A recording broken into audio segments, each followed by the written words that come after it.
Hello, this is Don Victor, author of Drawn to Win, host of the podcast Drawn to Win, the director of the Academy of Composition, and the creator of the Core 80 Experience, also known as the See and Grow Rich in Art video course, which you can find out more information at core80.com. This is the Drawn to Win podcast, where I have the incredible privilege to draw artists from around the world into fun and meaningful conversations around art and life, and yes, maybe even a little food. You can hear us each week on iTunes, Stitcher, SoundCloud, and YouTube. So make sure you subscribe so you always have a seat among friends.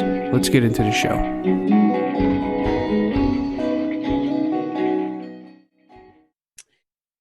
Holy Spirit, we welcome you to this beautiful conversation about creativity and I want to say profitability as well. So Kristine and Colin, welcome into the conversation. Thank you. We're happy to be here. Yeah, delighted to be here. Beautiful, beautiful. So where are you guys located? We're in Santa Fe, New Mexico. Okay. And are you guys originally from there? No, I'm. Can you guess from my accent where I might be from? I would say Georgia. Michigan. Oh shoot! I was kind of close, just a couple thousand miles away. Wow!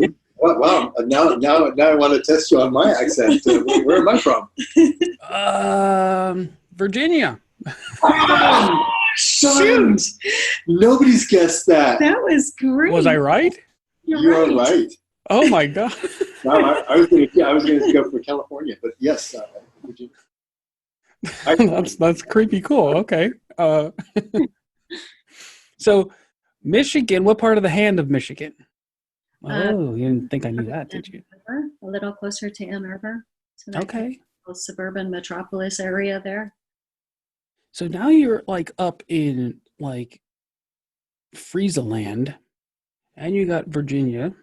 And how in the world did you guys get to always sunny New Mexico? It is actually always sunny. It's sunny right now, sunny and gorgeous. I bet it's sunny at nighttime there. I was gonna try and play on that a little bit. Yeah, it's even sunny at night. I came out following in the wake of my grandmother, who was a nationally renowned sculptor. She was my mentor and hero growing up. And she was British originally. Came over during the war when it was becoming less appealing to be living in London, and then lived on the East Coast for a little while, and then moved out here. And I followed her lead, and have never looked back. Well, he came. I'll expand on that a touch for you. He came out as a teenager a couple times to work with his grandmother on monumental sculptures that she was producing for the Albuquerque Biopark, and he got a lot of experience that way as a young man. All right, I have to stop you there now.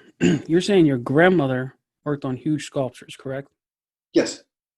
Why do I picture this little British woman working on these huge, giant sculptures? We got to explore that a little bit, because being that she's your grandmother, that must have been a very interesting thing, one, for a woman to be doing something like that and to be doing it during that time. I mean, you don't even really think nowadays of that's interesting. So to explore that a little bit, like, what was that like for her? Was it tough for her, or did she find just a niche that she kind of got into? Like, what's going on there? She had a number of different areas that she focused in. She did lots of public work. A lot of portraiture that was right now. There's between 7 and 12 pieces in the National Portrait Gallery, and I think 7 of them are on permanent display. So she was linked in with that. She also worked with portraiture and horses, particularly racing. So that was sort of where her focus was, but she did public works of enormous proportions as well. Wow. So, she was following, probably like most of us, a number of different directions at the same time. Yeah. So with that, then, what was her, did her parents support her in that, or was that something that she kind of became the black sheep of her family from, or did she come from a line of artists as well, or? She came from a line of artists and art-sensitive people in Okay. England. Her brother was also became a formidable sculptor, and so she had the support there. There were a number of relatives also that were uh, incredibly talented, if not but were not professional. So Hmm. it grew up in the correct climate for it. So I can probably add to that. Your picture of a little British woman is probably not as accurate.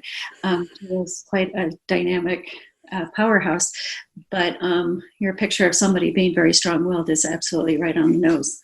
So Mm. she had come to this country during the Second World War when they were bombing the British ships so frequently that Mm. she had two daughters. One was Colin's mother, and she sent one daughter to Bermuda and one to Canada because they figured that one of the boats would be sunk and she would lose one of her children. Wow. Fortunately, neither of them were lost. And I think the boat that your mom came on got sunk Yeah. on the way back, right? Yeah, this is when the U-boats were terrorizing the seas, and on the return journey, the ship my mother was on was sunk with all hands. So by the skin of their chinny chin chin, they arrived here, both of them safe. Wow. Basically, she came and she had nothing. She didn't have money or resources, I don't think, right? No, there was no. And so she started a construction business on the East What? Coast. Okay. And I believe once the kids got a little bit older, she came back to sculpting again. She was trained at the Royal Academy, so she had Mm. a very solid background before she came. But you know, I think that steadfast determination to do what you need to do to make your career work, she certainly would epitomize that. You know, Yeah. she went through, I think, many hard times, as many of us do as artists, but always came back out and never stopped her work. And something she competed on an even footing with the gentleman artist at the time, and she refused to be referred to as a sculptress. She was always a sculptor. Interesting. She also refused to enter into any realm that was women only. So if it Mm. was women only gallery or competition or anything of that nature, she wanted to be on even footing with the gentleman. And I think that's a remarkable thing in a remarkable time. Yeah, that's awesome. I love that. I love that. If anything, like she's keeping the standard, like like yeah, that's impressive. I'll have to say, to think about somebody who has to make a decision. Hey, I want to go from here to there, and then separate their children with the thought that one will make it and one won't is an incredible process one has to go through inside, and that has to change the way that you live your life. It's just one of those um, moments, and strangely, I've heard of people doing that several times. Especially, like, I was just watching a video the other day on uh, Jews and how they had to migrate, and they were saying that one sent one to one country, just exactly the same story, because they weren't sure if one was going to make it, um, and so I know even in my history, my way way back years ago when we came from the Canary Islands, there was war that broke out and a brother died, and so um, my great grandmother, whoever she was, she put her sons on the boat and sent them off to Puerto Rico, and so 10 sons went to Puerto Rico, and now if you're Hernandez, that's where you came from, um, but it's just interesting that there are times in history where people have to make these kinds of decisions, and it's always fascinates me. So now her legacy is here. You're out there. When did you guys meet? We met 11 years ago. She's going to correct me and tell me something else, but I'm going to run with 11. It was July 13th, 2008. You guys are like perfect. One has a 50,000 view, and the other one's like, yeah, and the 5-inch view. And what time was it that you met? No, joking. Probably at about maybe 10, just after 10 o'clock at night, I would guess. Yeah, I was going to go with late evening, but yeah. Wow. I've got the vague approach. Oh my God, that's awesome. That is so, so cool. Well, I guess I can see who's the manager in this relationship.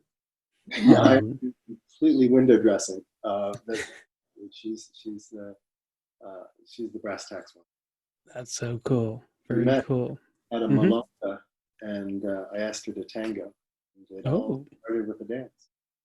Dang! Look at that. Very cool. Very scent of a woman of you. He's better than Al Pacino. Oh shoot! Well, you see, she's breaking it down. She's breaking it down. That's so cool. And and so you got married 11 years ago, and was that in Santa Fe, or did you guys meet somewhere else? We met in Santa Fe, just north of Santa Fe, at a friend's house where the tango dance was.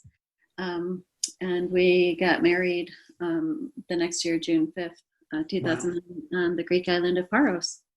What? Yeah. The first time that we really had a chance to talk, because at a dance you don't get that much time to talk. One of the things we were talking about at length was traveling, because we're both avid travelers and we both love museums, and we arrange our trips around museums or works we want to go see that we haven't seen. And one of the questions he had asked me in that conversation was, where in the world had I never been that I wanted to go? And I said, well, Greece, of course.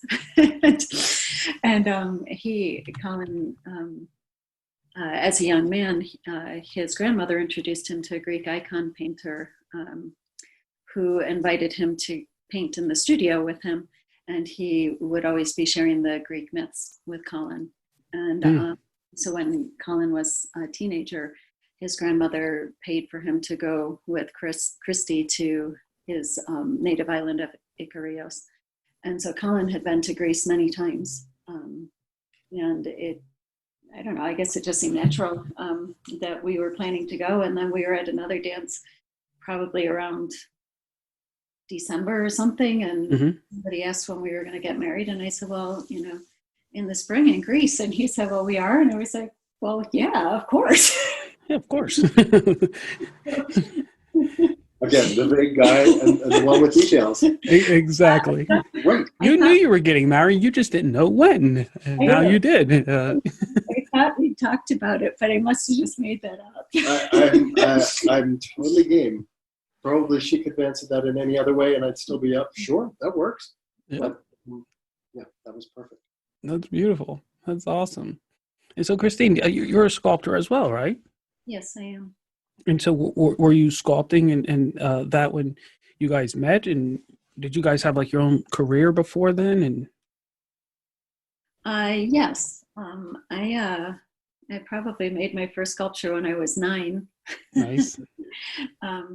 And I did sculpture, as many of us do, through middle school and high school. And then I got a Bachelor of Fine Arts degree in sculpture, ceramic sculpture in particular, from Northern Michigan University in 1993. And I've been doing sculptures since then, but I would say that I launched into the large-scale, life-sized thrust of what I've been doing for the last, 6 or 7 years, probably back in 2011. Okay. Jumped headfirst back into doing life-size ceramic figures. And so I saw that you still paint now. I do. But would you consider yourself, at this point in your lives, are you guys more into the sculpture or the painting, or is it kind of just both? Or for me, it drifts back and forth. I don't I love painting and I love sculpture. When sculpture always feels like playtime, and I or to the days when I have a brush in my hand. I don't necessarily pick one over the other. Although in the last couple years, the focus has just drifted towards sculpture. Sculpture has been there for a long, long time, but I don't know that it sort of drifts back and forth. I wouldn't consider myself one or the other. I enjoy creating. So for you, it's about creating, and then whatever medium you're using, that's just what it is. It is, absolutely. That's cool. Very, very cool. Um, and you guys work together. You do collaborative work? We do. We each have our own bodies of work and certain conceptual directions that we're intrigued with that we pursue independently. But then we have different series and bodies of work that we are both working on. Some of those are 50-50, where we're both, equal parts of the concept development and selection of model and selection of pose, and really feel like the finished work depended on both of our input in order to be as successful as it is. In other cases, we started delineating mostly for other people, not for ourselves. So, when we work in the same studio, invariably, just about anything either of us produces, we've kind of both touched it at some point or another. Okay. But when somebody is taking the lead in terms of either conceptually or doing, the bulk of the actual sculpting, we just started referring to that person as the principal. And that's, again, more for people who are confused, who always want to know who does what. Yeah. What? There's more than one person working on a work of art. I don't get it. It doesn't actually matter to us, but it does seem to matter to others. Yeah, I feel you. Yeah, we have actually sometimes with shows, because galleries get more wigged out about it. It would be like Kristine Poole, or Kristine and Colin Poole, or Kristine with Colin Poole, or Poole Arts LLC. So we try to figure out subtle ways that somebody who really was getting ratcheted up about that could figure it out. We share the same signature, but there's a slight variation that is probably only known to us between the pieces that both of us worked on and pieces that one of us worked on. So there is a tiny little variation to it, but to the casual observer, the signature is the same between what she does and what I do. Yeah, and I think the important thing, because people always, in interviews, they always want to know if we compete and how do you make it work, and artists can't get along and all these things. We find that none of that is true for us. And speaking for myself, the most important thing is that the idea, the concept, it exists out there in the world. And however that happens, that's more important to me than who happened to do what.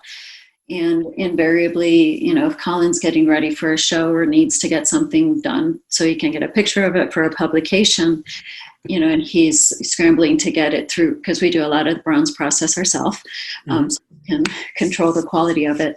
I'm going to jump in and help with the process parts of it, because if one of us sees the other one kind of scrambling to try to finish something, of course you're going to contribute whatever your skill set happens to be to have the other one have success. If he succeeds at something, it only reflects well on me, and vice versa.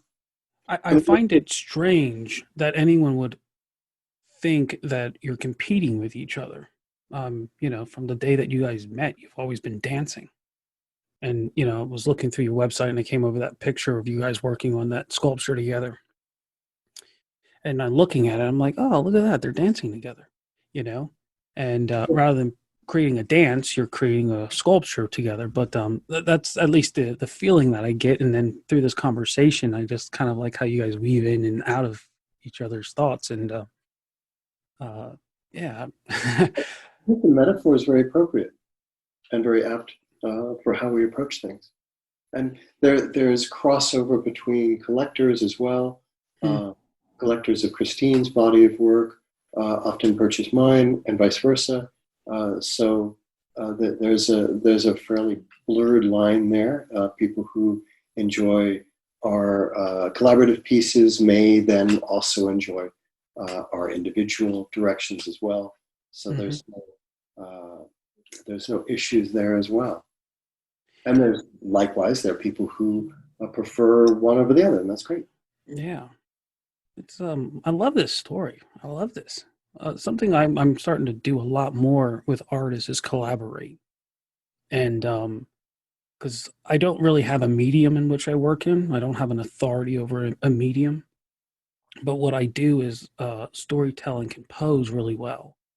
And so I'll work with painters and help them maybe even meet with their clients and really design the story that we're telling and then compose that image for that. And then they go perform it in their medium.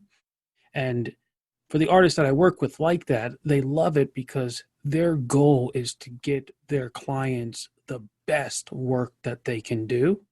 And they're very comfortable with working with someone else to enable for them to get the best work to their client, and but that mindset for artists, in the 2000s is not a normal one for people. They often think that everything has to be isolated and just them, and so it's I find it beautiful to see you guys working together in the way that you do, in the way that you support each other, and it's kind of magical, man. And, Thank you.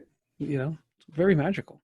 I think that isolation is an interesting concept because we often think of ourselves, and I'm sort of speaking as artists at large, as creating in our own little bubble, in our own little world, in our own little studio. So that has the feeling of isolation, and the flip side of that is we're influenced by everything around us all the time, whether that's our society, our world, and other artists. So in that respect, we're not isolated at all. Agreed.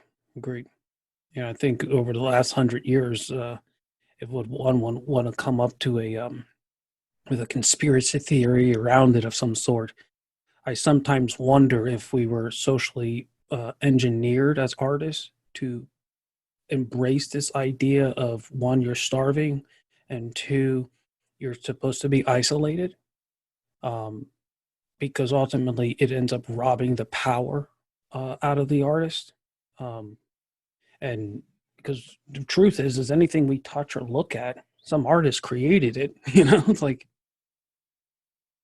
and it just that's I'm going to grab onto something you threw out there with the starving artist thing. And we've talked on this point on a number of occasions. And if one, you as children, often in the U.S., people are encouraged to be following sports, things like that. And the artist path is not as supported.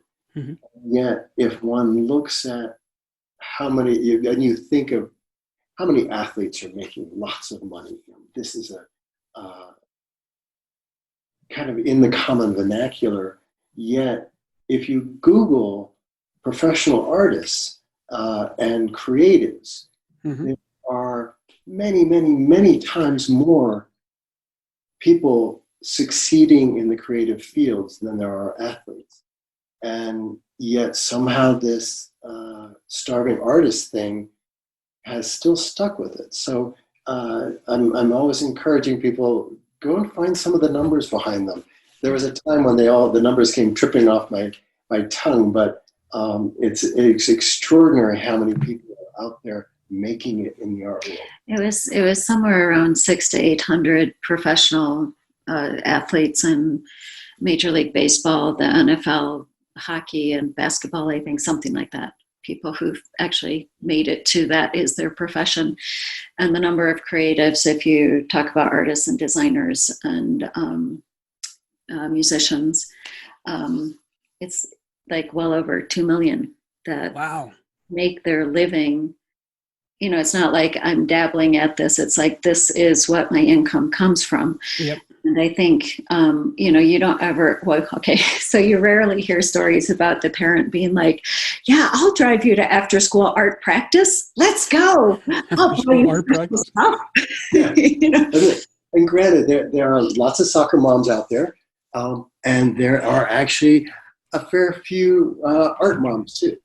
Yeah. But it isn't how we talk about it. Something about the mystique of the artist is we're supposed to be hungry, and we're supposed to be a bit clueless in the world of business, because you can't have both of those talents at once. But I think these are largely untrue, and there are many people succeeding, and many people succeeding in different directions within the arts. And one of the things that we just did a talk at Northern Michigan, my alma mater, last fall. We talked to the art department, and one of the things we were talking to the people there about was that passion doesn't need a backup plan, because most of us, in going through high school and choosing what we're going to do, we all knew we were going to be artists, like that. But your guidance counselors and other authority figures in your life will tell you, well, why don't you go into whatever it happens to be, be a teacher, and you can do your work in the summer, because then you have a backup plan. And generally speaking, the people with the backup plan use the backup plan. And that quote isn't intending to say, that everything is, just going to be rosy and easy.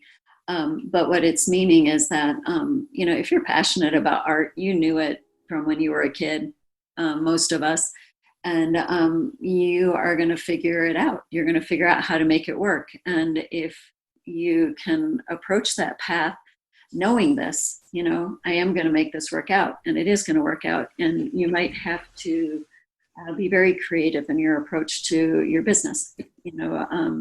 I interviewed, for one talk I did at a local college, I interviewed 10 or 12 artists that were successful, gallery directors and gallery owners, just to provide as broad a spectrum of information to the students as I could.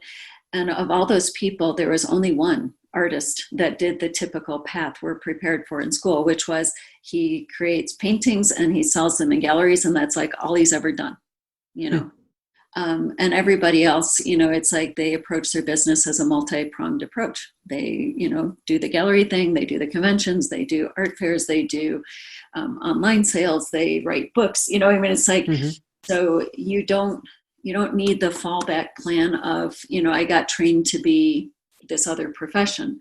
You need to take all of that energy and throw it at your own business, and that you're going to succeed. Yep. I agree.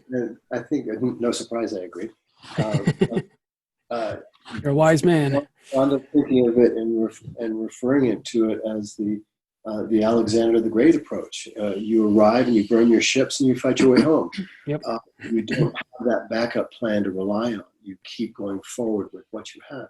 That being said, we're not soft pedaling the idea that there are many challenges. This is fraught with challenges. There's nothing easy about it. However, it is immensely gratifying. The being in the creative world and the creative life is enormously rich for one's spirit. We have the pleasure of creating something, and then if we're fortunate, we have the pleasure of selling it and receiving rewards financially for it. So you're rewarded multiple times throughout the creative process. It sounds like you guys have a very healthy mentality, or I'll even say it this way, a healthy relationship with the idea of being an artist and being one who makes money. And I say it that way because I think a lot of artists, they focus on developing their skill sets, but never really develop a healthy perspective, relationship, maybe even give themselves permission to make money. And I think a lot of that just comes from the lack of education in our school systems, colleges, families. But what's that journey been for you um, in terms of seeing art making money, that it's a good pursuit. I mean, it's a worthy pursuit. Before we launch into that, I think something to keep keep in one's mind is that and I'm not sure how to phrase this, to keep true to yourself when you're doing your work. Create the work that is personal, that comes from your heart, it is not following in the footsteps of others. You have an individual voice. We all do. That is critical to bring this into the world. So, keeping in mind that as the common background, that in this conversation we're creating the work that we wish to do, that feeds our soul, not creating work that we anticipate might appeal to somebody out there in the world. So, in other words, at no point do we create for the market. And so, what I would add to that is, I've noticed that we talk about the starving artist, but most artists that I've met, who come to me to work with, they're not starving. They figured out a niche. They figured out some way of paying their bills and having a little bit more. But sometimes they've got themselves in a rut where they become artistically starved, right? And I think that's what you're talking about, is by being authentic to what you're doing and why you're doing it, and not just doing it for the light bill or for money. Then you're being authentic, and that's satisfying the artist within. Would you agree with that? I would. Well, one of the things that we talk to young artists quite a bit, and we really feel with them that it's important that if they have a vision, they have ideas, it's really important that you put that out there, because if you don't, nobody else will. And your voice is important, and somebody out there needs to hear what you have to say through your work. So it's almost like your duty as a human being a responsibility to put that out there. So in terms of the starving artist thing, I think that there are roller coasters financially, if you're not doing consistent commission work for side street collectibles or whatever. But I think my turning point was we had invested a lot of money in redoing our house so that it would suit both of us. We share a studio, and we built an extra space to house our kilns and welding equipment. And this was just after the 2008 thing happened. And, I was paying the bills, and I'm a worrier. No. And would always be like, he'd be like, hey, I just sold blah, blah, blah. Yay. And I'd be like, yeah, we've already spent it. So it was really horrible, because I wouldn't allow us to celebrate, these things that had happened. But one day I was paying the bills, and it occurred to me, I was like, I have never been hungry, and I have never been voluntarily homeless.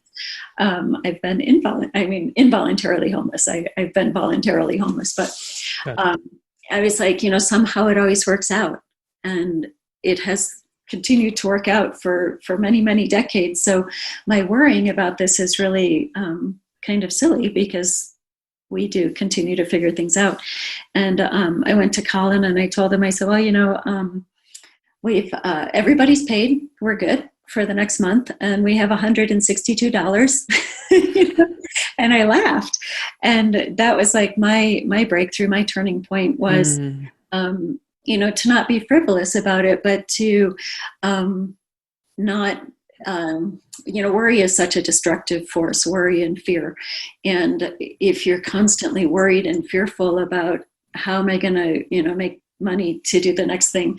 It's a very different approach than, a very creative, proactive approach where you're like, yeah, okay, so here's the situation. We need to generate, more money or this much money or whatever it happens to be. And then you can actually focus on it and work constructively. And when you're coming from worry of, oh my God, we have to do something. We have to like sell the dogs. I don't know. Let's do something. Sell the dogs. I don't know.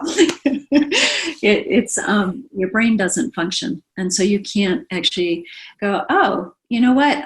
There are a lot of people who actually want this. So let's figure out how to get this product line to those people, which you can do when your mind is relaxed and engaged in problem solving.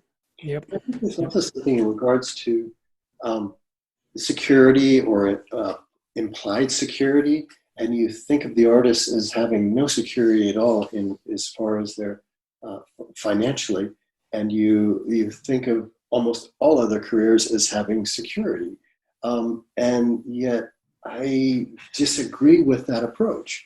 Almost every career only has implied security. So banker, lawyer, whatever, they can always be canned. They can always walk into their job after working there for 30 years and get the pink slip and be out on the street. They have no control over that.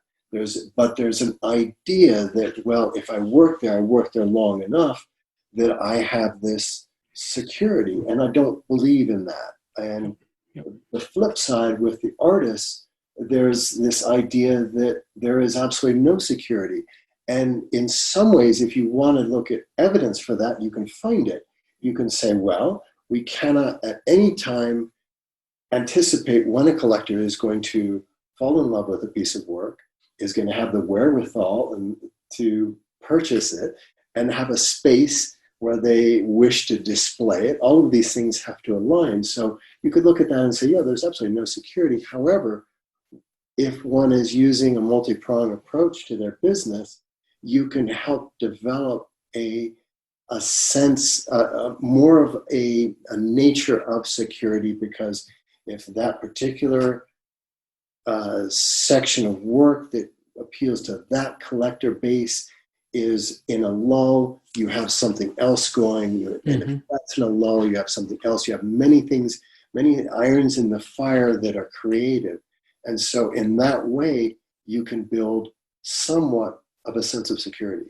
And I think something, I don't know who your listener base is that we're talking to, but I presume there are a lot of artists, and something we feel very passionately about is that you yourself as the artist should participate in the process. So we were at a studio tour once, and a couple of artists came in and were looking at stuff, and we were just talking about art and sales, and we asked if they'd seen anything on the tour that they had fallen in love with and acquired, and they were like, well, no, we're artists, we don't buy art. We were like, what do you mean you don't buy art? Because when we are at an event and we see somebody doing stuff that we love, or they're doing something that's super creative or a new direction, and we're inspired by it, part of purchasing the art, yeah, we love the art, but it's a way for us to say, we love what you're doing, here, let us help you do more of it. And I think collectors tend to buy things generally because they love them, but they are actually in a way giving you a vote of confidence that, yeah, we love what you're doing, please do more. And I think having that kind of an attitude towards the whole circle of creation may give you a little bit more freedom around being okay with the money thing. That they're just saying, yeah, good on you, you do a little bit more for us, we want to see where you go. We love buying art, and we buy a substantial amount of it. We're actually sitting where we're sitting at the moment. We're surrounded by oh gosh, I can't even count how many pieces of artwork of people whose we love what they do, and they're all different people, different. Some are paintings, some are sculptures, and whenever we fall in love with something, we can't resist. It's something that we dive right into. You see something and it sings to your heart, and you make it happen. And it does what Kristine was saying, is it gives you a perspective of how it is, what it's like to be the buyer. And that is immensely useful. Maybe useful is not the right word, but that way, when you're the artist working with a collector, you know exactly how it is to be in their shoes. Yep. You know how, what the approach to sales. You know what's going to appeal to them and what is likely not to appeal. Yeah, and I think you as the artist have had the experience of coming across something magnificent and going, oh my God, it's only $200. I'm buying it right now.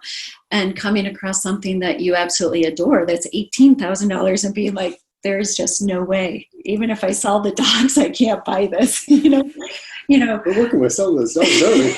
You know, right? I feel bad for the dogs. I like our dogs. Yeah, I do too. But that's why you can get good money for them. Yeah, probably. And then, finding something that is between those two extremes where it's like, because we generally buy only originals. And so we have a lot of, smaller scale works because we love original pieces. Mm-hmm. But, finding one that's a little bit of a stretch for what you typically do. And, the kind of mental gymnastics you go through of, should I, shouldn't I? And you totally can get in the space of what a collector goes through, not the super high end ones that could buy whatever they want, but, most people buying artwork, if they're right at that edge of, golly, I love it, but it's kind of a little higher than what I usually you do. You can help to appreciate the psychological and emotional process of buying. And I think that perspective is very, very helpful. And in selling, go ahead. I was going to say, in selling, that becomes like a lubrication almost to help people go over that little hump that they might have. It's just, in that conversation. It helps to have been there personally. Absolutely. Trying to analyze what it might be like. But what Kristine was mentioning, and I know exactly the piece that she's talking about, a piece we coveted for a couple of years that was $18,000 and we just couldn't swing it. And yet we have a lovely piece that is far less than that by the same artist. And it was something that was probably at some time we would think beyond our reach, but we decided to extend our reach a little bit to make it happen. And that's something that you often hear as well. I'm an artist, I don't have the funds to put towards art. And we would say, au contraire, jump in that any artist, and there would be few exceptions, has some pieces that would be accessible to almost any budget.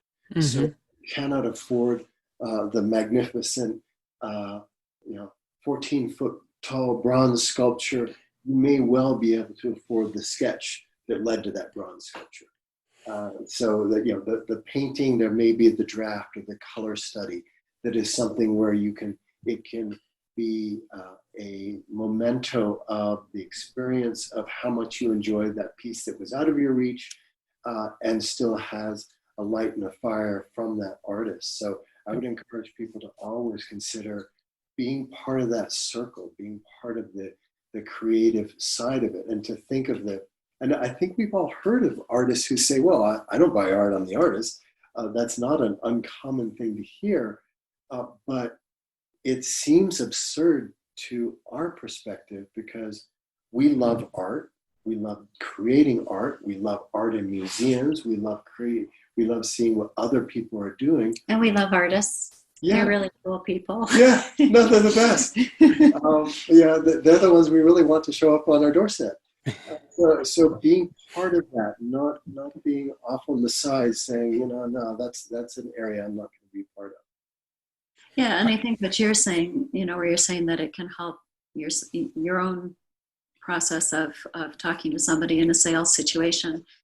Like, I actually know the experience of the shortness of breath of going, okay, here we go, we're going to do this thing.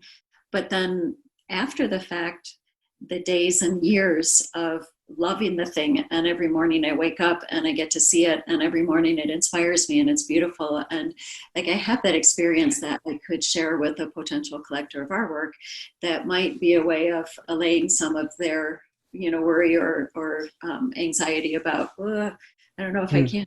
I'm not just talking out of nothing. I actually have that experience of what it's like to really love a piece of artwork that's in my home. I love this. I started collecting about a year ago, and it's totally changed the way that I perceive things. Um, Actually, it was maybe about 3 years ago when I bought my first piece. I was in Portugal, and I was like, "Whoa!" I had to buy this little thing because it reminded me of my son, and I was like, "Whoa, that's a very different experience, right?"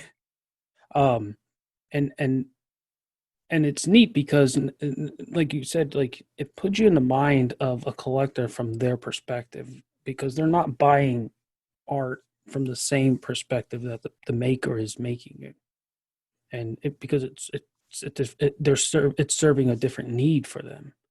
And what I would add to this is that if you, as an artist, start collecting artwork, it shifts a couple things in you. One, it shifts a paradigm, which kind of makes you live in a very different frequency. And so I'll give you a practical example. I remember my brother, he's an illusionist, which is obviously a type of artist. And at one point he was, doing shows for, he got to this point where he started out with like $25 a show, when he was young, and a couple hundred. And then he got, maybe 2,500 to 300, 2,500 to 3,000, right? Was about where he was at. And then in 2008, when the economy crashed, things shifted. And so he gets a call from Little Caesars, and they say, "Hey, because of this economy, we can't, we don't have the budget that we used to have." So at the time, they're like, "We wanted to hire Bill Cosby and pay him 50 grand to come in for an hour and do his little comedy thing or whatever, but we can't. So, we don't know, but are you, would you be willing to do it for 10,000?" And Nice. my brother's like, "Oh, let me go check our." Yes, that's something we can, and it's 3 times more than what they were making. And then from that point on, it shifted everything. When you can access. So if you're, if you do buy if you're scared and you're buying that $200 piece, or maybe a $600 or 3,000 or whatever, when you break through, you've entered into a new place. And now from that point on, he'll get paid, easily 16 grand just to come talk for an hour. He's done shows where now it might be at a month event, where he's making 150 or $250,000, for doing magic tricks, for a couple weeks. And but it was that breakthrough that launched him into a whole nother realm. And I've seen that happen even with a dear friend of mine from Bulgaria. When he was younger, he knew what he wanted, and so his strategy was, he would go, and he was broke, like he had no money, but he would go to this very wealthy restaurant every single day and buy 1 cup of cappuccino, right? It was like $1 or something, and he'd just sit there, and he'd come in every day and every day. And one of his friends worked there, and he said, "Hey, if anybody asks," he gave his friend a painting, and he said, "If anybody asks where you got that painting from, tell them you got it from me, and you paid $10,000 for it," right? So he was a college kid at the time. He was still broke, and he goes in, and then one day he walks in, and because he trained the people to know that when he came in, his cappuccino was ready, the owner was sitting there and came in and wanted something, and they served him before the owner. And so the owner was like, "Who is this guy?" Right? And so the owner took him upstairs to talk. He went and talked to the manager. He's like, "Who's this guy? He got his cappuccino before me, right?" And he said, "That's the Kirill. I have one of his paintings. I paid him $10,000 for it, right?" And the guy's like, "Oh, whoa!" And so he took Kirill up and to play a game of pool, not knowing that Kirill was a pool shark. And so Kirill did his thing, and it launched him into this whole other realm, but at the time he only had like enough money to buy a cappuccino, but he always talked about being in that place, and now 20 years later he has a gallery down right by the in DC.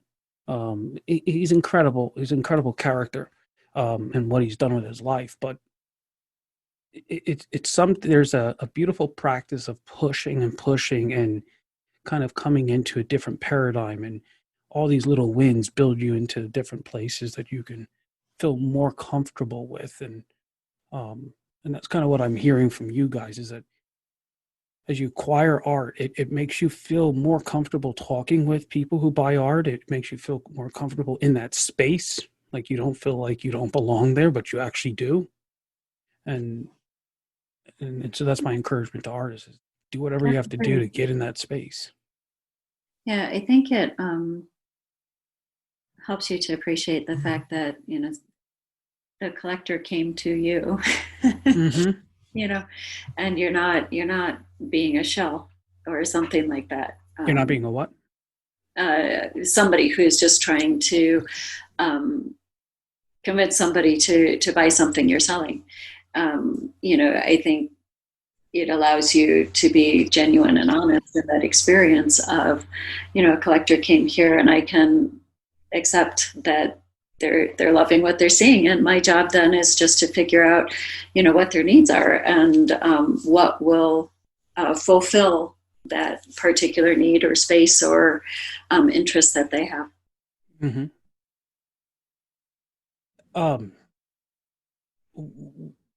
What's one of your favorite pieces that was really, really hard to let go of? Okay, I have one. So I had made this word piece. So I do word pieces where they're either 3/4 life size or life size fired clay figures, and I'll write words all over them, and patterns and their stories and poems and thoughts and things like that. But I had made this one that was covered head to toe with words, and it takes a long time, and it was for me a very powerful piece. And I had been invited to do a show in Portland, Oregon, and I was like, okay, well, I'll bring this one up because, and I'll it's not a it wasn't a like an easy piece for somebody to love. It was, a social commentary piece. And I was like, it'll be perfect for the show, and I'll get to take it back and get to live with it for a little while and get to see, because sometimes I feel like the work is, we don't have kids, but I imagine, when your kid gets to be a teenager and you're kind of like, who are you? So sometimes I like to have the pieces around so I can actually see what came out of me and, live with it. But anyway, so, this was a short show. It was only a 3-day show, a weekend. And on Sunday afternoon, this couple that had come for the opening, the husband came back and bought it for his wife, which was really wonderful, because it's like, oh, this is terrific. But I wasn't quite ready for it to go. And I was helping them put it in the car, and I must have looked very stricken because the husband, he stopped and he goes, okay, so she's going to a very good home, and we're going to send her to a great school, and we're going to make sure she marries well, and she's going to have a really fabulous life, okay? Beautiful. Thank you so much, So, sometimes it is hard to let things go. Most of the time, I think, we bring our work to a collector's house and it looks so beautiful there, and we get a whole new perspective on our work, seeing it in an environment. So most of the time we're just, delighted and thrilled. Beautiful. Do you have Love one? that. Colin, do you have one? She tells a good story. I'm not sure I can compete on the same level. I don't. Well, let's reverse it. What's one that was just, you were over the moon about when you sold it? You were just like, yes. Is that like selling that last piece of pie that's been sitting in the back of the fridge for way too long? No. That's like trying to sell a piece of pie and somebody says, hey, can I come and order 10 full ones from you? Uh, I've had, I mean, I've been in this for a long time, so there are a myriad of stories, none of them necessarily very pertinent. At one of those times when one had gone beyond the point of boy, I'm getting hungry now, where it had been a very long dry spell. And I had a call out of the blue of a couple that said, you know, we're driving in. Can we swing into your, we have an exhibition space and take a look at some work. And I thought, sure, this sounds great. Opened the doors, they came, they looked, and they did the thing that makes your heart sink, where one goes in one direction, one goes in the other. And she said, you know, I really love this over here. And he said, you know, I really love this over here. And usually that's an impasse that is a challenge. And the guy turned to her and said, well, great. Why don't you get that for the house? I'm going to get this for the office, and let's get this other one. And within 15 minutes of coming in the door and leaving, they had acquired a substantial amount of art. And it was just sort of like an angel dropping out of the sky. Wow. Because I was in such tight financial constraints at that point. What's a good way to say, I'm getting really hungry. And it was just amazing. But another time we went to a collector.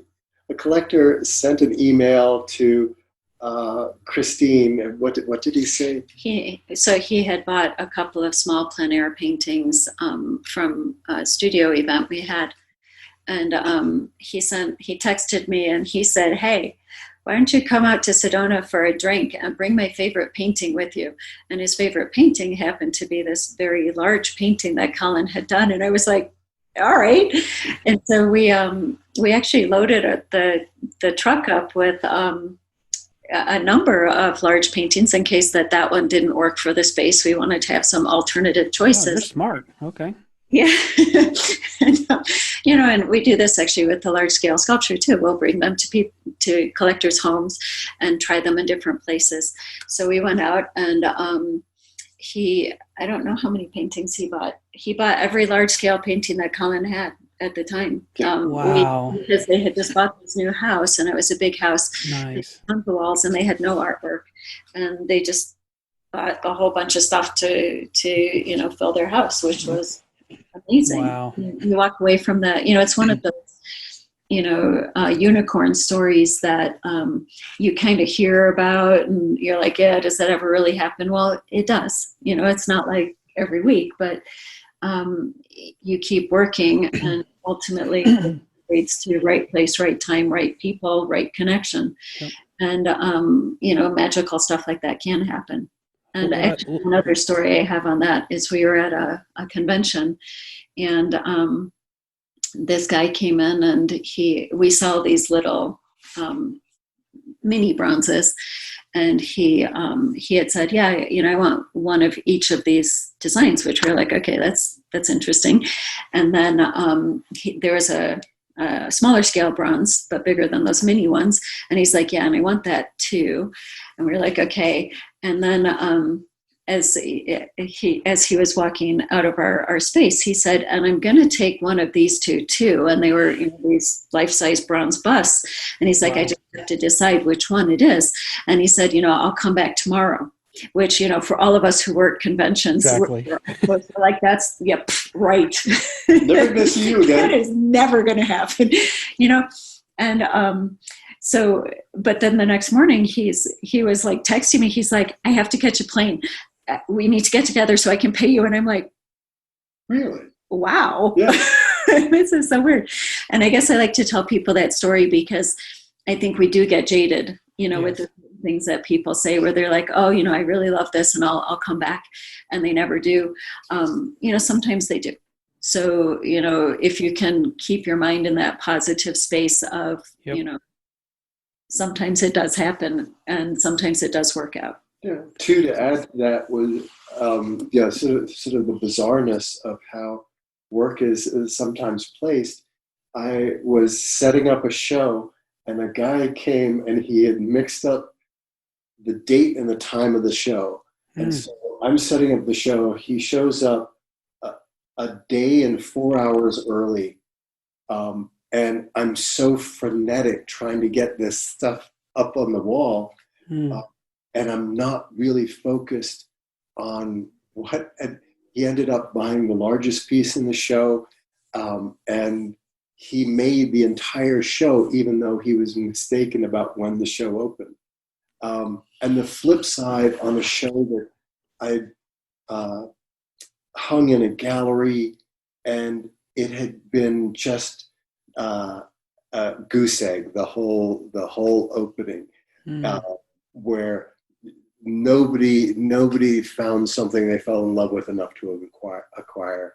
And at the end, when they're closing the door, this really ragamuffin couple, quite young, came in, and they look totally thrashed. They've got the flip flops, and they had just spent the day on a river, and they looked at they looked at the sort of the last and uh, vestiges of energy, and they bought a number of pieces, and it made the whole show. And it was just when literally you're closing the door and they Wow. come in, and you think, not a chance in the world, not this couple, they're not, no way. But there ends up being a happy ending. Beautiful. Beautiful. Christine, you said something about when the collector called and he said, "Hey, why don't you come down and bring that painting that I like?" Right? Um, what I found so beautiful that you did was you stopped and you started thinking from their perspective. What if this doesn't fit in their space? What if, da da da? And so you bring some extra paintings, right? Where someone like myself would start doing other what ifs. Well, what if he didn't really mean he wanted to buy? Maybe he just wanted to look at it. Do I have to cart this thing down and like show him? Like, but maybe I'm going to grab the wrong one. Maybe I'm, like. But I love that you were able to go in there and, because sometimes you meet people and they're like, I remember when I was a kid, this happened, and it's just a stupid example of it. But I remember when I was a kid, it was Christmas, and my aunt came to visit, and she said, "Yeah, we're gonna go down to the record store and buy some CDs or tapes or whatever, right?" And I'm like, "Why would we do that? I don't even have a record player, a Walkman or anything, right?" and I just couldn't comprehend why she would want us to do that, and and then my brother had to hit me on the side of the head and say, "Dude, like you're getting that for Christmas, right? Like put it together, right?" And so sometimes if it's not obvious to me, I kind of get confused. Like, does he just want to look at it? Does he want to buy it? So I just really love that story that you understood, and then beyond that, you went prepared, and then imagine if you only brought that one painting, you know, and instead of really creating that environment, I mean that experience for him, and he ends up buying all those others out of it. That's cool. That art, it's so personal, and it becomes a part of the space that you live in. And as much as the collector wants something that they love in their house, we want people that buy our artwork to love it too. You don't want somebody to take it home and be like, "Oh, yeah, that doesn't really work here." Mm. So for us, if we're able to, we do like to bring pieces and just try them in the various areas, and really work with them to have something that integrates into their space in a way that delights them. So how does that work? Does a client call and say, "Hey, I would love to buy one of your pieces," and then you say, "Hey, okay, well, let me bring a few over," or do they say, "Oh, I want that," and then you suggest, okay, we can bring that, but just in case, like doesn't work really well in your space, we can bring some other options, or like, how does that work? Like, what's that conversation like? I think it depends on each client. Everybody's a little different. Some people, they fall in love with a specific piece. Other people, they are considering a piece, and then Mm, you if feasible, if they're within driving distance, and we can drive a long way, um, we we can bring it by for them to consider it in their space. Something that I think is worth mentioning is that we have maybe a slightly different approach to sales, and mm, we want the person to be delighted, and we don't. This is not selling a car. It's not that kind of sales, and so there's nothing. And as you know, having purchased art yourself, and as from our perspective, you're never going to convince somebody that they love something that they don't, yeah. or that they love something they only like. But you can see, what works well in their environment. You can Mm, help them to look at the work. You never want to be placing work that doesn't really sing to their heart.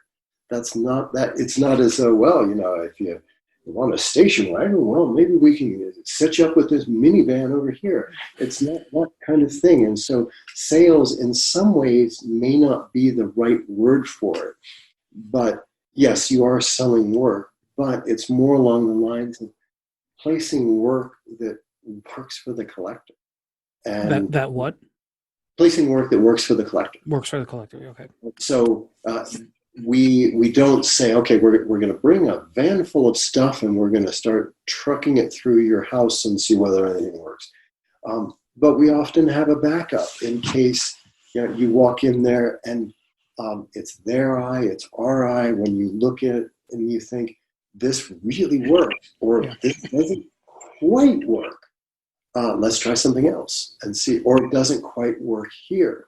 We often have a scenario where you bring a piece in and the collector has a place in mind. It's going over the fireplace, or it's going to be on this bunk over here. And then when you try it, you find that there are actually other places in the environment where it really brings it to life, Mm, lighting or what have you. So you'll try it in multiple places to make sure that it really works where it is. Yeah, and I think just for clarity, we're not usually doing that with like little tiny things that we're talking about. If somebody is really interested in like a life-size fired clay sculpture, that's an investment in your space. hmm.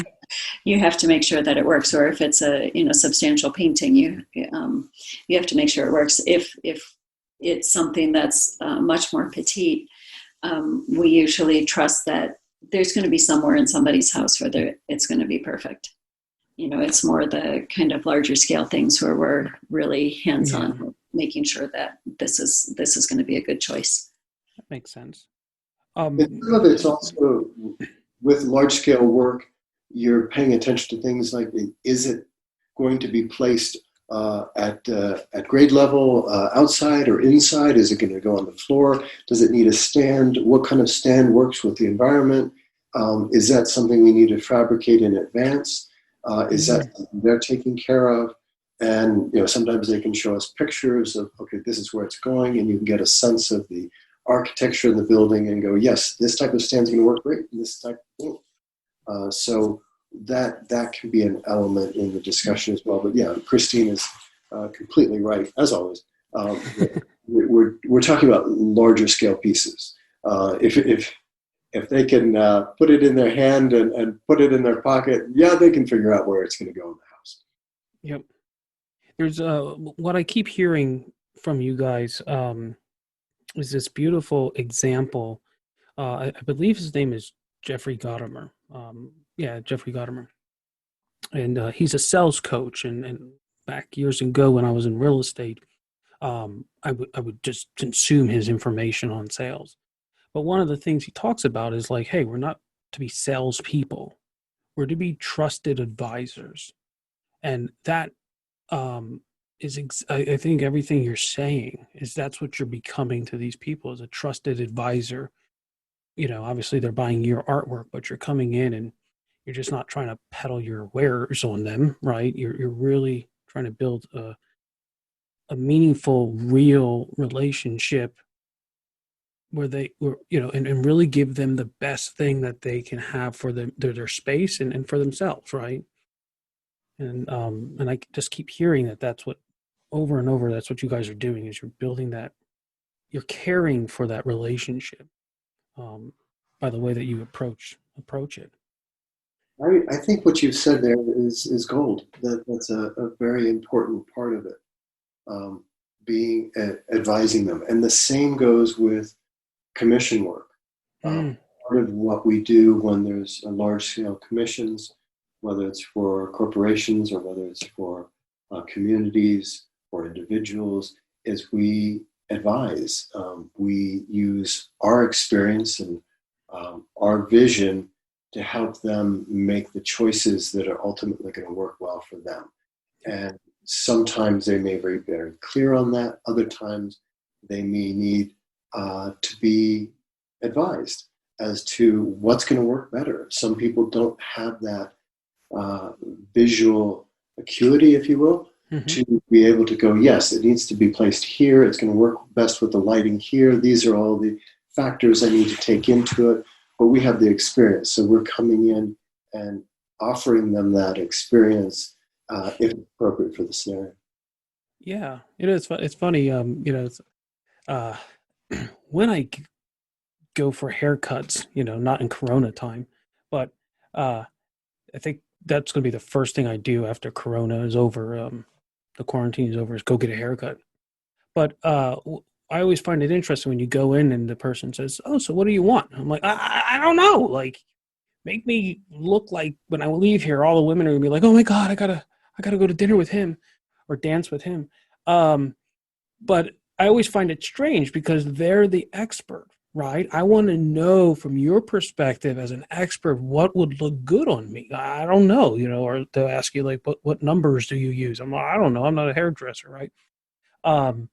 So I having that experience to go into a place and make it almost like a predictable experience or process that, okay, that builds trust. Like, that having that expertise of not just creating the image on the front of the canvas, but also the quality of the materials you use and all that other stuff, but also how you care for that relationship and the needs of that collector. And that gets back to collecting, right? That teaches you the process. Okay, if you like this art and you have to pay for it, well, how do you ship it to you? How do you get it home? How do you place it? All these other things that now you get to speak to a collector and even preemptively suggest or whatever, then you're like, oh, I wouldn't even thought about that, or I don't have that sensitivity, and thank you. And are there any resources out there outside of just having life experience that you guys would recommend? Are there any good books or videos or anything that you've watched that kind of can help artists learn about what goes into collecting or placing or anything like that? I think one of the biggest resources is your fellow artists who've been there. Okay. We are a enormous community of people with a vast amount of experiences, and if there's most people, if approached politely and given the opportunity to share knowledge, are often forthcoming. So, for example, if you are doing monumental sculpture and you have no idea, how do I get it from Santa Fe to Boston in 4 days?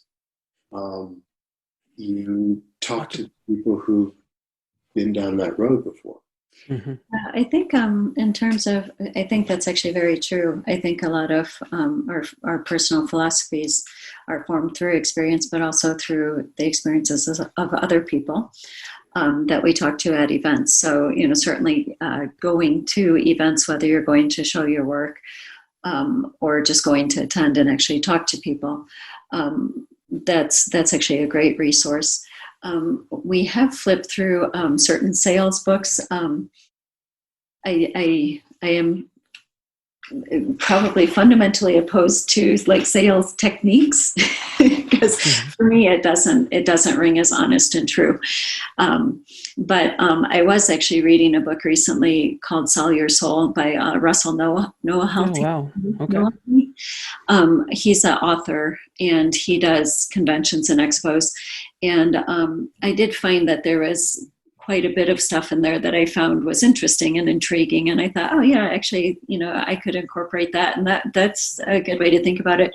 And there was a lot of stuff that was not applicable to us and what we do.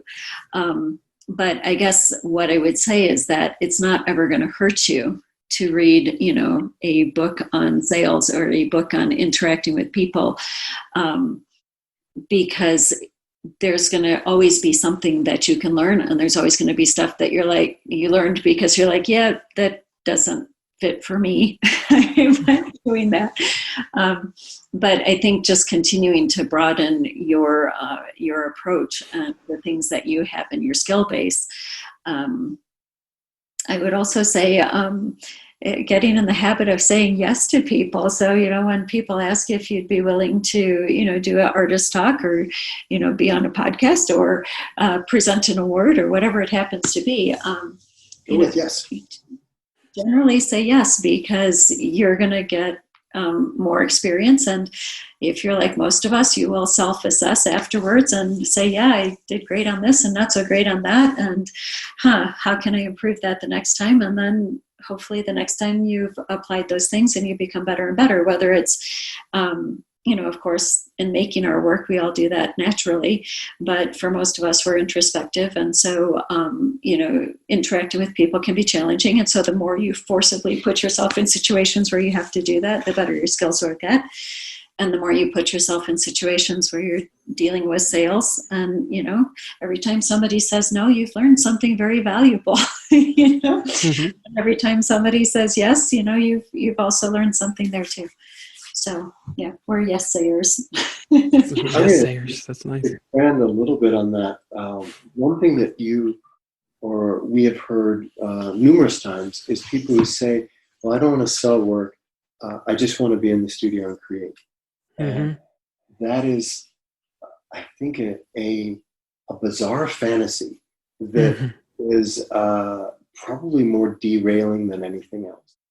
And to add a little bit of perspective to that, you have to consider that for most of us who are authentic about how we create, we are part of our art. We are, and our art is part of who we are. And when creating something, you pour yourself into your work. You're not just creating widgets. You're creating an expression of your thoughts, your dreams, your emotions, what have you. And you can't easily separate that from the creation. And so it's to be understood that somebody who's interested in your work is also in some capacity interested in you. And it can be a delightful experience, hopefully, if somebody is reasonably personable, for a collector to have the opportunity to engage with you, to find out a little bit more about you and what your art is. And you can be an enormous asset to your work. Your thought is, oh, I just so don't want to do that. I think that hampers your ability to connect with collectors if you don't want to be part of that conversation. Well, I think also, when people say, I don't want to do sales, honestly, I absolutely adore the people that, have collected our work.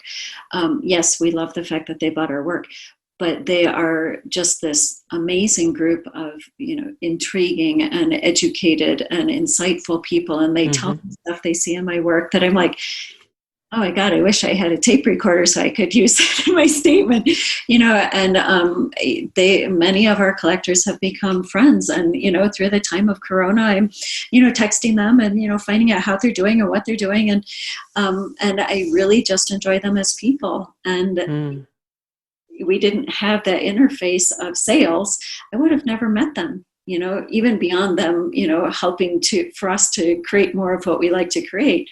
It's a really wonderful experience. And if you're approaching it like, I hate sales, I don't want to do sales, you're kind of cutting out this potential of meeting people who are really enthusiastic about the stuff, like what you do, what your life is about. They're enthusiastic about art, and they're usually very, very well educated about it too. And so I think, you cut off the potential for those really amazing relationships that are art relationships, different from artist relationships. Yeah. Well said. And that's one of the things, like this whole starving artist mentality, right? Which is really a place of scarcity. And so the artist says, "Hey, I want to be alone, and I don't want to sell." And it's that scarcity.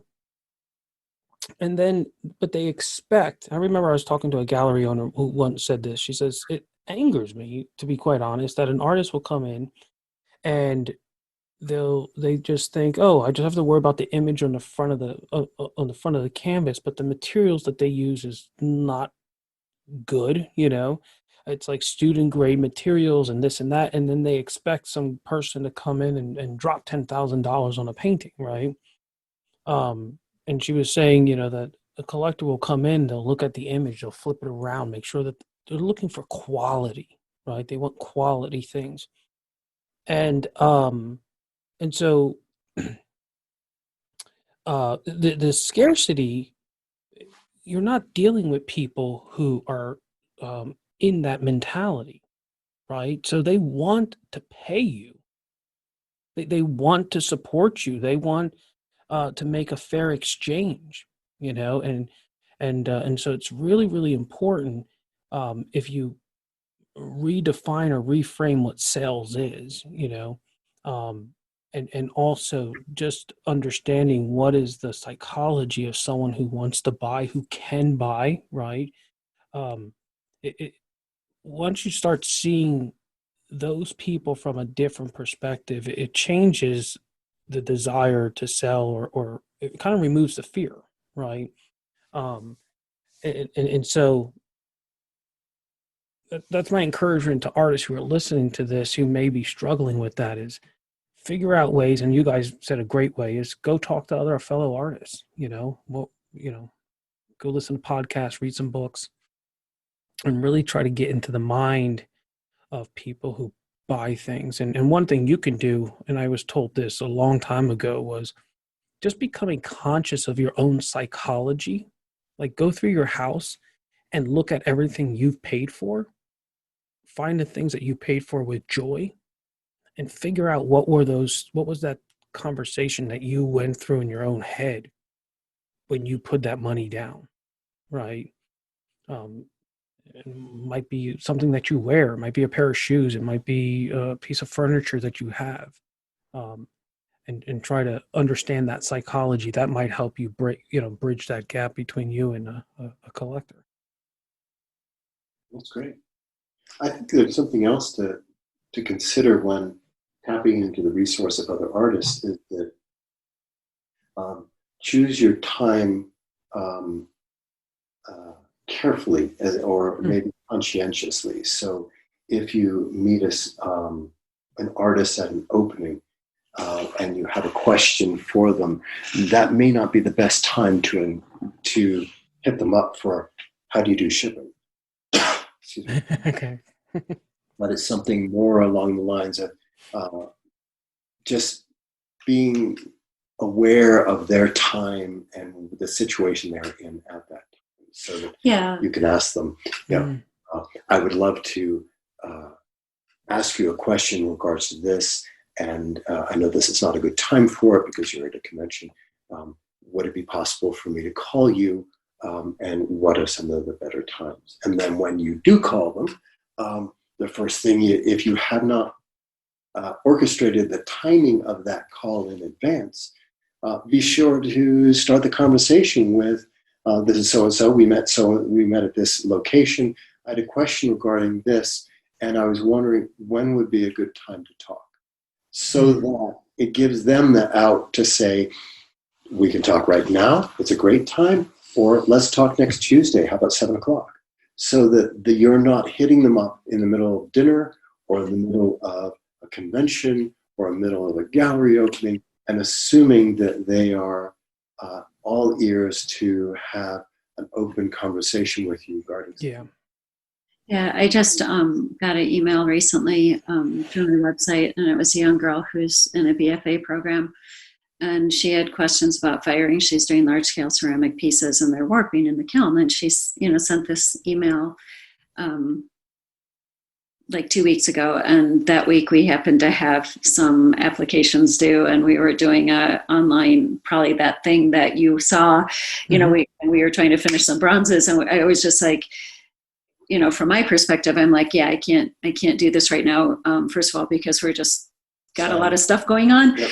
And secondly, I'm not going to have the focus to answer your questions to the degree I would want, and so I just responded and I said, yes, absolutely. I'd be happy to help. Will you please send me another email next week on Wednesday or Thursday after all of these things are over, and I'll, be able to focus. And which she did, which I was very grateful for. But the point is, if you're asking somebody and you get an email like that, don't take offense. It's just, coming from the perspective of somebody who, I get a lot of emails with people asking stuff. If I forget to answer an email, it's not that you aren't important. It's just, it's better if you are the proactive one who, like one of my models, I love him because he'll text me every couple of weeks and he's like, hey, Yep. I'm going to be up in Santa Fe, would you want me to come by and work with you? And, he's very apologetic and he's like, I hope you don't think I'm bugging you. I'm like, no, it's actually great, because if you leave it to me to remember to contact you, I probably won't, because we always have a lot of stuff going on. So if you're looking for information from an artist, and they ask you, or you can even suggest, would you like me to contact you in 2 weeks when things calm down? Because for us, we get this big sigh of relief of, oh, thank God I don't have to do that this week. It's just being respectful of other people. Yeah. We have an intense schedule. We work every day. And we always have a number of projects going at the same time. And I assume that probably the majority of artists out there are in the same boat. At any given time, there's a wealth of things that they are involved in. And so if you're hoping to get the most out of a conversation from a technical standpoint, whether it's nuts and bolts, it's materials, it's shipping, it's arts, it's galleries, whatever it is, just make sure it's a time that is effective for them as well as for you. Yep. I would add to that. I love, and this is more from a sales perspective. But if something comes, let's say you're an artist who's very busy, and you get emails that come in, you have to make a decision. Do you take that half hour to an hour to respond, right? Which is good, right? But doing something like you did, where you just send it back to them and say, hey, could you ask me next week, and put it back on them?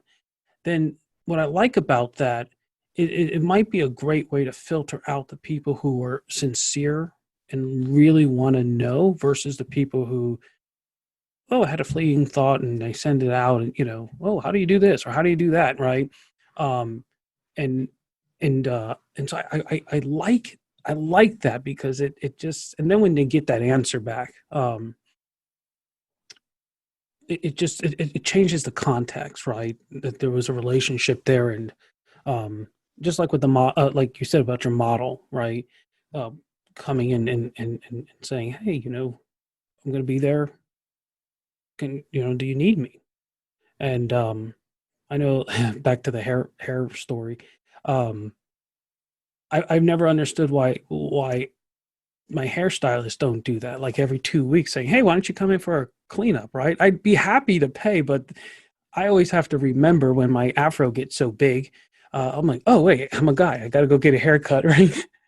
And I probably would have been there 2, if not 3 times more, if they would take the responsibility to kind of help, like, groom me, like in that, like, to let me know. And so, putting those things into effect, those follow up, just asking, not pestering, but asking, and controlling that time like that, could be very, very helpful for artists. Let me ask you guys a question, because I know it's getting a little late here. I wanted to ask you a question about your artwork itself. I was very intrigued. I love everything that I see from you guys, but there was a collection, I guess is the work that you guys collaborated on, with the half human, half animal beings. Okay. Like, where did that come out of, and what kind of response do you guys get with that? Okay, he's pointing at me. So I think if you were to go back in Colin's paintings, certainly with mythology, human beings have been combining human and animal attributes for centuries, thousands of years, and creating these magical results. And I think if you were to go through Colin's paintings, you find these animal-headed people popping up periodically in different kinds of scenarios. And when we first got together, I don't actually remember. Oh, I know what happened. Okay, so when we got married, I'm laughing over here, going, "Yeah, I have no idea what happened." But that sounds good. Tell me what happened. Huh? Yeah, so I had come into Colin's house. We lived in what was his house first, and I came with like 1,000 pounds of clay. Wow. And one day I came in the house, and he was making this giraffe-headed bust out of clay, and he's got this big long skinny neck and this big giraffe head, and he's kind of like wrestling with it, and he's like, "Hey, can you help me with this thing?" And I was like, clay doesn't want to do that. It doesn't want to have this big heavy thing on the end of this little skinny thing, and but sure enough it did, and we figured it out. And so he was actually the first one. So that sculpture had the shoulders of a female. Mm-hmm. And then, this big arching giraffe neck and this giraffe head. And then we started talking about how interesting that would be to have like a whole body and, these human animal creatures. And so with that, we definitely were 50-50. So we would pick the model pose together and then decide what kind of animal head would match that attitude. And I would sculpt the body, and Colin did the animal head, and we'd attach them. And then he's very intuitive with clay. So he uses all of these textural and surface elements that are really beautiful and showcase the material. And I tend to like to smooth it out because I write words and stuff all over it. So he would take the head with all this beautiful texture and then run the texture down into the body so that the two parts really united, and you couldn't tell that they were made from two different people.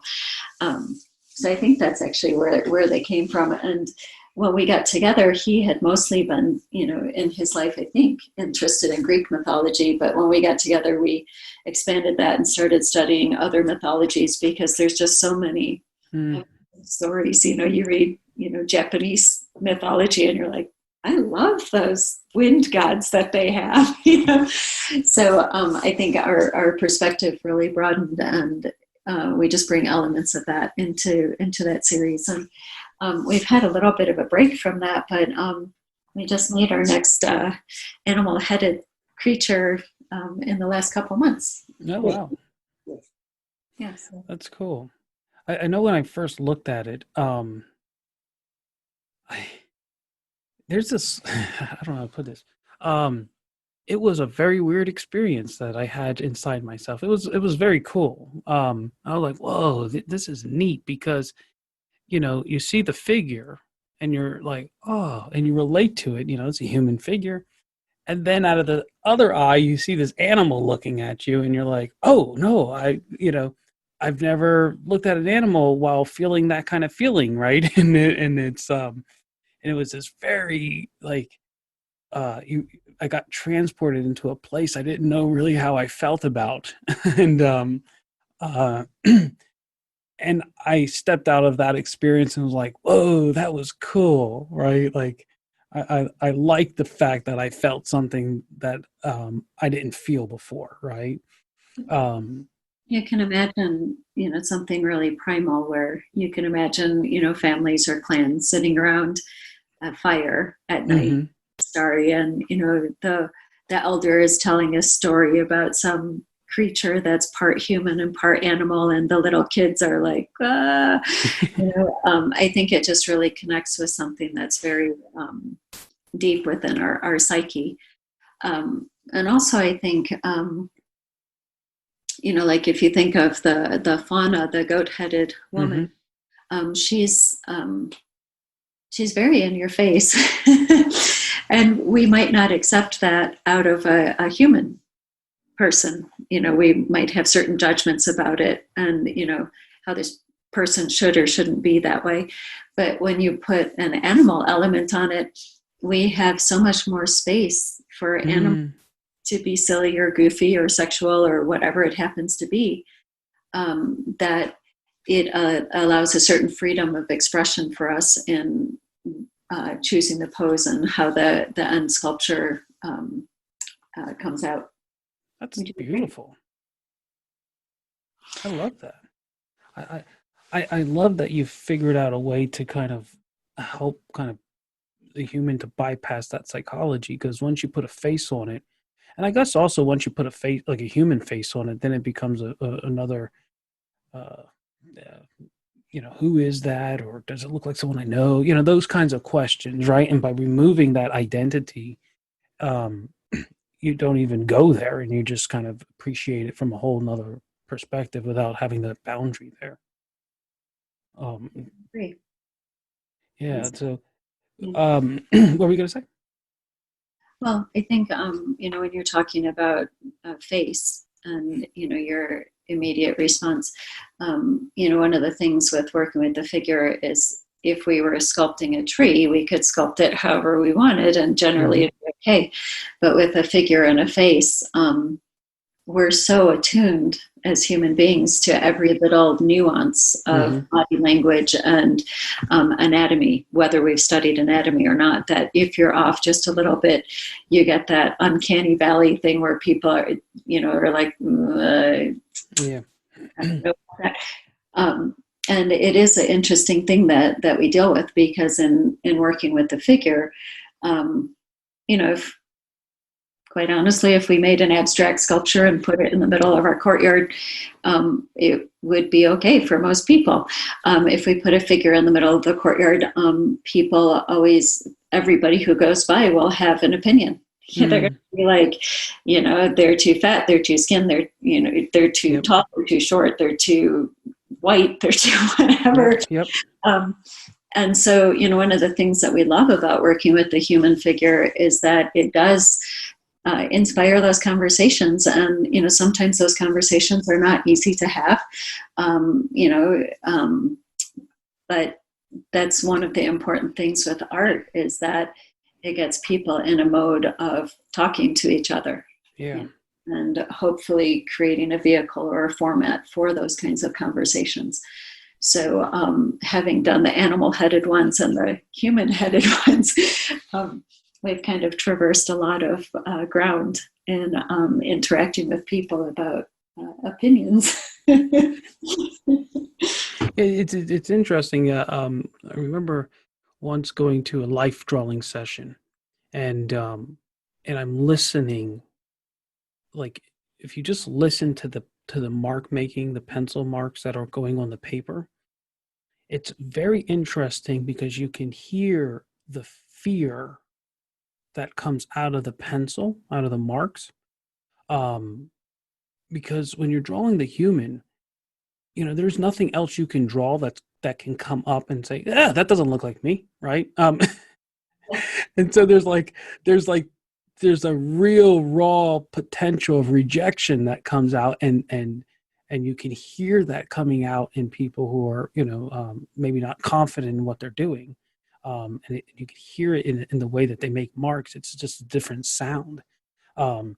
So I totally get, like, when you have the animal human figure there versus like human figure, right? Again, people just identify with it very, very differently. And then there's all of this intrigue and creativity and grace and all kinds of stuff given to that new creature, because you can't identify with it and say, well, that's wrong, or that's right, or that's not me, or that's whatever. And so I find that fascinating. Fascinating. That is actually funny, because if somebody's saying, well, she's two, whatever, I mean, your natural response is, you realize we're talking about a goat-headed human, right? How can she be two anything? Exactly. Like, how do you know? Like, do you know one? Well, yeah, where I come from, they're a lot fatter than. Yeah, exactly. They're not as lean as they are here in America. Yeah. I love your description of there are not too many things that you're doing a landscape. There are not too many shrubberies that are going to come walking out of your landscape and take a peek at what you're doing and say, my nose isn't that big. My berries are not that big. That being said, we're very enthusiastic about anatomical accuracy. We study anatomy continually, and we want to make sure that everything, even though the viewer's eye may not necessarily be attuned to the shape and form of the teres major, we're going to get it right, the best of our abilities, so that it can just feel right. So when somebody, even if it's, whether it's a mythological beast or it's a portrait or what have you, we want to get it as close to perfect as our talents will allow.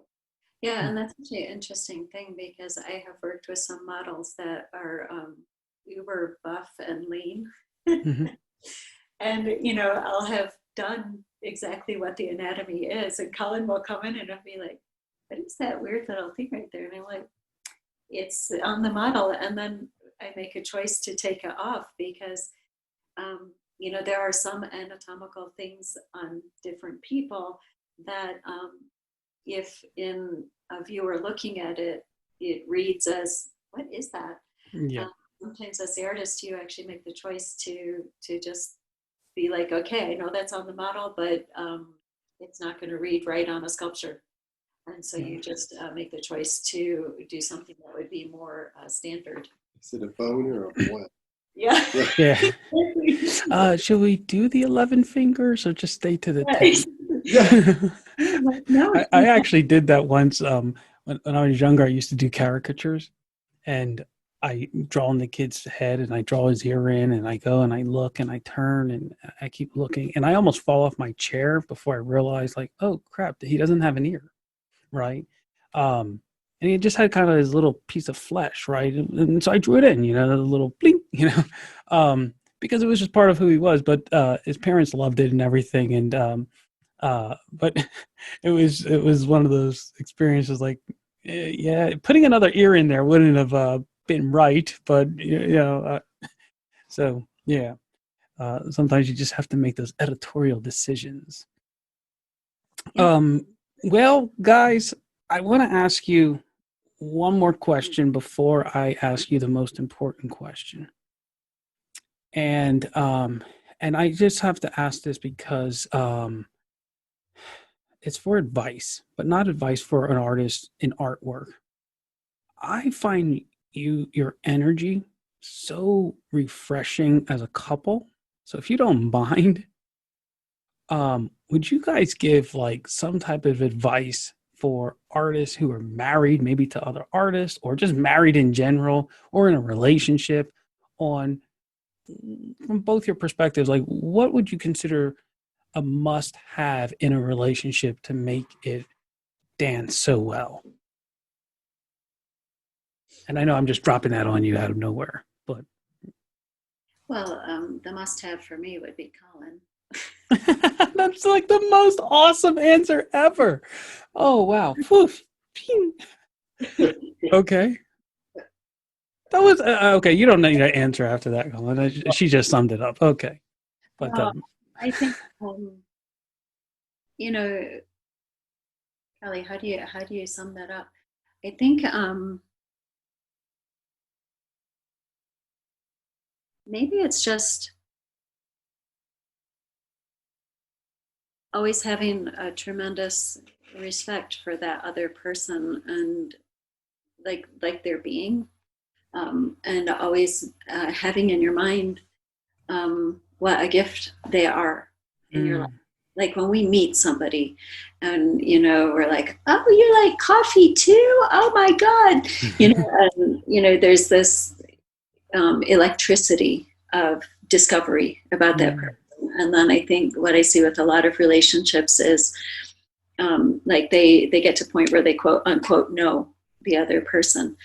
And I think you could spend, we unfortunately met quite late in life or later, but you could spend an entire lifetime discovering facets of that other person. A lot of times at night, when we're laying in bed, I'll ask Colin, I'll be like, well, tell me a story about when you were a kid.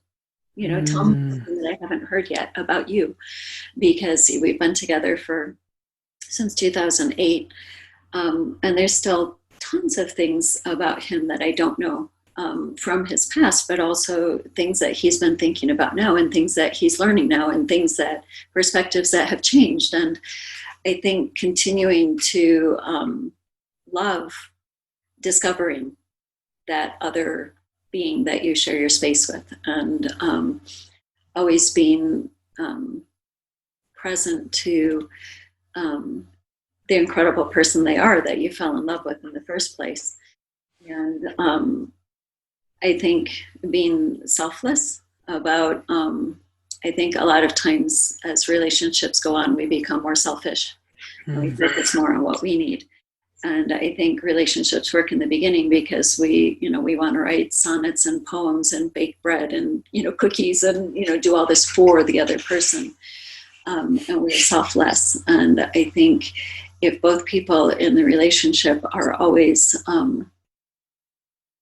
aware of this amazing other person they're with and looking for how they can contribute to that person, and you're both doing that,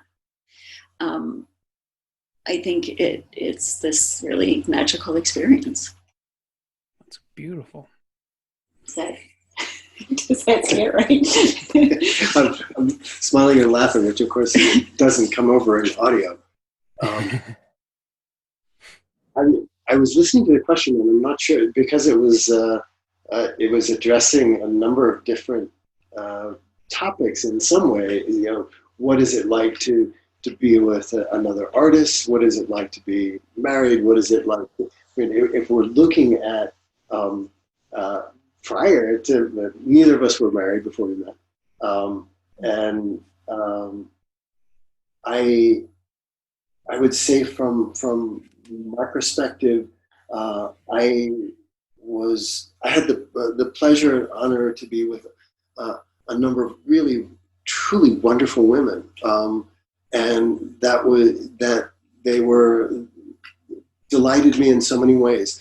But there was only one Kristine, and that for me, I waited a long time until our paths crossed, and it was finding that spark of the person that I always dreamed of being out there, and actually finally crossing paths with her. And it was a no hesitation thing. We never dated. We went from meeting to full on. We're in. That's cool. And it's been that way ever since. We have this unending conversation. We are around each other all the time, which for us it delights us. We are literally we're in the studio together. We're eating our meals together. Our whole day is spent around each other, and it is a delight. It is we're it's a continual conversation, usually about art, that just it feeds my soul. And we get to the end of the day, and you're still sort of like a child wishing for a few more minutes, because you don't want the day to end. Wow. And that's been the way since we first met. And part of that is, so that would be speaking to the people who are not in a relationship, that there is a true, maybe the phrase is overused, a game changer, where none of the rules apply anymore, where you meet the person and all of those things you thought go out the window and it doesn't matter.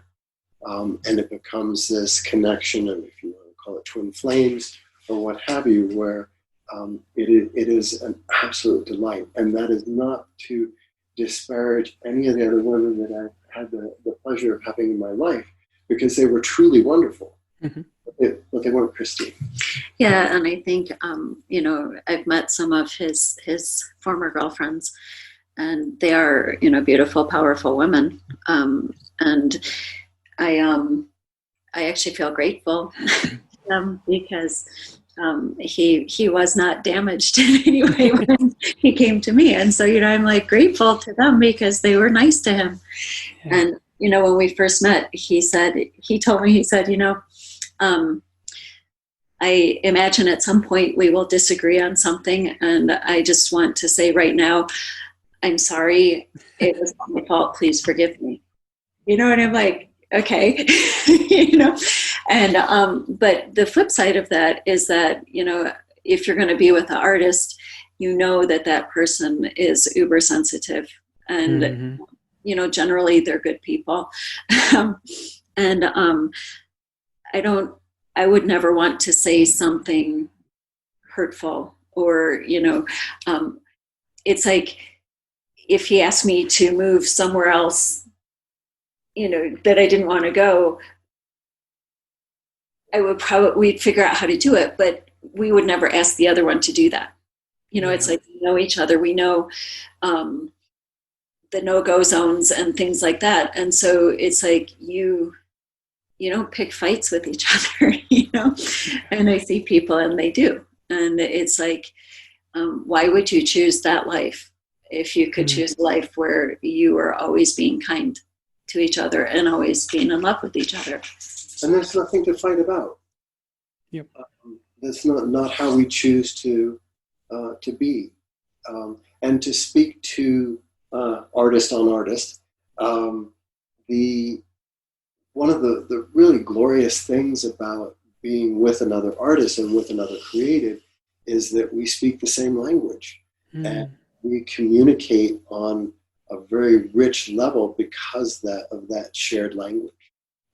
If we were with somebody who is not in the arts, they would not be able to understand as an insider what we're talking about. And so that is one of the most valuable things I find about being with Kristine, is that connection of the artist. That's beautiful. Yeah, it's absolutely beautiful. And I remember when I went through my separation, maybe about a year or 2 years after, I remember I got so frustrated because I had a win in my life and I wanted to celebrate it with someone. But the only person who could have really, truly understood the joy that I was feeling was my ex, right? Because she saw the struggle and she was part of she understood the inside and all the stuff that was on the back end. And so I actually called her once, I'm like, can you just come sit in the car with me and let me share this thing with you? Because you're the only person out there who could appreciate it. And so she did. What was that? That's beautiful, actually. And my mother once said something. She said, to have a healthy relationship requires two healthy individuals. You got to have healthy people, have a healthy relationship. And I hear you're, obviously you're human, so you're going to have whatever that occurs. But the vibration that comes off of you too, I find so wonderful because it's peaceful, it's calm, it's healthy. And to know that you weren't married before just makes me wonder, like, what kind of commitment did you have to yourself, to as an artist, what kind of emotional integrity did you have, all these things, that go in, and then you get to bring it into a relationship. And I'll end it with this thought on it, is that when I went through my separation, I was trying to figure out what went wrong, blah blah blah blah blah. And I saw this guy online, and he was boasting that he was a family therapist and a relationship therapist, and that he had a 100% success rate. And what his strategy was to basically get the people to stop talking in the perspective of you and me, and you switch your vocabulary to us and we. And throughout this entire conversation, what I found beautiful is the way that you guys dance with each other and flow through the conversation. And even when you talk, it was always we and us perspective on things. And I was like, wow, it's very evident and very beautiful. And I just want to take a moment and just honor you too, and honor the one that you've become, and it even comes out in your artwork. Don't know who's the animal and who's the human in this relationship, but it doesn't matter. You guys are, your own mystical being. And so thank you for being an incredible example for, and hope for others in that. We're always happy when we can share something, whether it's our art or things that a conversation that are helpful to somebody else. And I think in this time of, COVID, where a lot of people are experiencing worry and anxiety and worse things, I think one of the best medicines for that is to look for somebody else that you might be able to help. It's not necessarily financially, but just reaching out to somebody or sending a text or, whatever you might do. It speaks back to what you're talking about, where you step out of yourself and look at contributing to somebody else. The greater we. Yeah, the greater we. The what? The greater we? Yeah, the greater we. Oh my goodness, I love it. I'm writing it down. Yeah. It's funny what you said, because I have had interviews where I'm talking to somebody and halfway through they go, okay, who is we? I say we when I'm talking about my work, So yeah, it's kind of funny. Yeah. So as a we, what do we like to eat? Now we get the good stuff. We like to eat everything. We talked about it. But I think This morning was oat cakes. yeah, we had oat cakes this morning. Oat I think cakes. right now, when we don't have the freedom to go to the grocery store whenever we think, oh, I want to have this, I think it's really telling the kinds of things that I'm like, oh, I really want to have this in the house. So I haven't had cooked butterscotch pudding for a decade. What? Oh, sounds so good. Yeah, I have a bunch of it in the house now because it's like a comfort food, Yep. So it's just, I think it's interesting how being not as free to go out as impacting our choices around food. Mm. Yeah, so for me today, I'm going to say I like to eat cooked butterscotch pudding. Beautiful. And so, Colin, what's a comfort food that you're and don't say Kristine, please. Keep this family oriented. What is a comfort food that you enjoy? Oh, probably the things that I really love are the things when I mention them with, would you like me to make? And then I fill in the blank. And if I see the big smile on her face, it becomes the comfort food, whatever it is. So that you just, and if I get to the blank look, I thought, okay, we can take a pass on that. But if it would, however the timing is, if it comes out that like this morning was, would you like me to make you some oat cakes? And you get the big old smile. I'm like, okay, there you go. That's that comfort food for both of them. If I hit the mark with that, whatever it is, for me, it's generally something that I'm baking for Kristine, and then it becomes our comfort food. She grew up in the Midwest, and she grew up with an entirely different diet plan than I did. And so there are many things she's introduced me to. Some of them consumable and some not. But some of them have become the things that delight me. And then for me, it's the other side. Some of the big things from my British parents that I can whip up in a hurry. That if I'm going to make scones, depending on which way you prefer to pronounce it, that make her heart sing, then it becomes my comfort food as well. You like to eat pizza. Oh, and I make a hell of a pizza crust. Oh, really? So yeah, I do. Pizza is one of those things. Cornbread. Boy, I make a great cornbread. So we can plow through it. I think if we were not sequestered at home, we both love to eat sushi. Mm. Oh yeah. Yeah, just make sure it's raw fish, not raw bat, and that way we won't all get sick and infected with corona. Half on the wet market foods, probably our combined societies may want to readjust on that one. Yeah. So pizza and butterscotch. What was it? Butterscotch what? Butterscotch pudding. Butterscotch pudding. That's right. Which, by the way, when I had it, I thought, I'm not sure I've ever had this before, but it's pretty tasty. Although if anyone looked at you guys physically, no one would ever think that pizza or butterscotch pudding would ever even come close to you guys because y'all look so healthy. If they looked at me, they would think that was my daily diet, but it's not a staple. It's a treat. Okay, fair enough. I've never made cornbread except last night. And strange, don't tell anybody. I was making it while I was doing P90X Kempo, and it was the thing that inspired me to make it through because I was like, oh my God, it's coming out of the oven while I'm doing it. So it's kind of horrible. But first time was cornbread yesterday. If you keep evening up the row, you've got a winner. Yeah, cornbread is awesome. Oh, yeah. Very cool. Well, guys, I want to thank you so much. And how can people get in contact with you? You can go to our website. So I'm KristinePoole.com, Kristine with a K and Poole with an E. We're on Facebook. So I'm Kristine Poole 39 on Facebook.